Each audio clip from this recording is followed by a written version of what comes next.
March 1942. The United States Navy issues Communique number 57. It is, for all intents and purposes, a death certificate. It states that the destroyer USS Stuart, battered by Japanese fire and trapped in a shattered dry dock at Surabaya, has been scuttled. Blown apart by her own crew to keep her out of enemy hands, she was reported to have vanished beneath the murky harbor waters of Java. But a year later, Allied pilots began reporting something that defied logic: a ghost. An American destroyer, moving with predatory speed deep behind Japanese lines, but flying the rising sun of Imperial Japan. The USS Stuart, a Clemson-class destroyer built in the shipyards of Philadelphia, was haunting the Pacific once more. This isn't just a story of a ship. It is the story of a prisoner of war made of steel. The Stuart was a four-piper, an aging vessel built for a different era of naval warfare. By 1942, she was obsolete, lightly armored, and facing an Imperial Japanese fleet at the height of its terrifying expansion.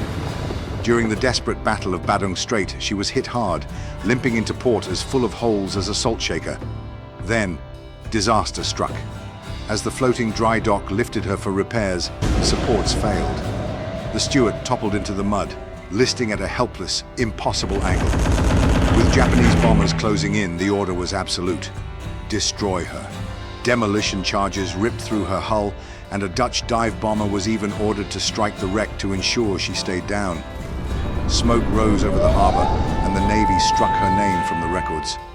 The Stuart was dead, or so the world believed. For nearly a year, the Stuart lay buried in the dark, silted waters of Surabaya, but the Japanese Navy was desperate for hulls, and they were masters of salvage. In early 1943, they didn't just raise a ship, they performed a naval resurrection. Pumping the water from the harbor, they found the Stuart waiting like a skeleton in a tomb. Broken, but structurally sound enough for a dark new purpose.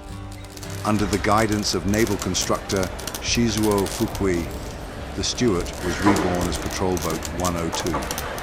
Her iconic four smokestacks were merged into two raked funnels to mimic the Japanese silhouette. Dutch 75mm cannons were bolted to her deck.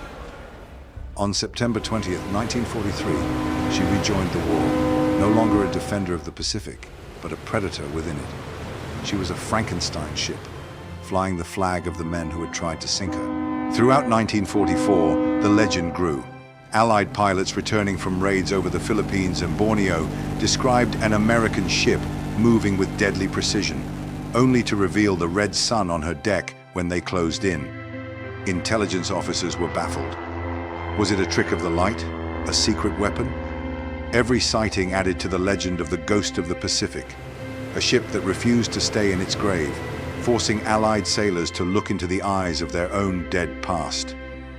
She was a phantom, a ship that belonged to the Americans but fought for the enemy, roaming the secret shipping lanes of the Empire while the world thought she was rust at the bottom of a harbor. August 1945. The war is over.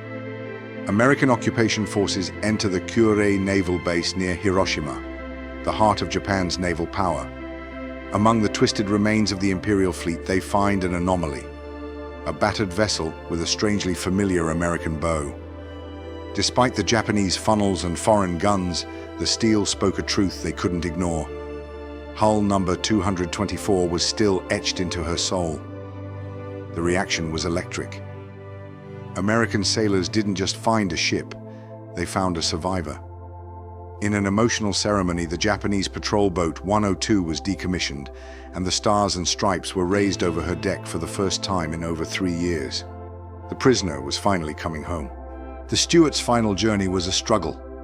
Her worn-out engines failed near Guam, and she had to be towed across the vast Pacific she had once haunted as a ghost. In March 1946, she finally passed under the Golden Gate Bridge, returning to the country that had given her up for dead 4 years earlier. But in the post-war era, there was no room for ghosts. On May 24, 1946, the Navy gave her a warrior's burial. She was towed out to sea and used as a target. It took a relentless barrage of rockets from Hellcats and machine gun fire to finally send her down. She didn't sink easily. She fought her own creators just as she had fought the sea.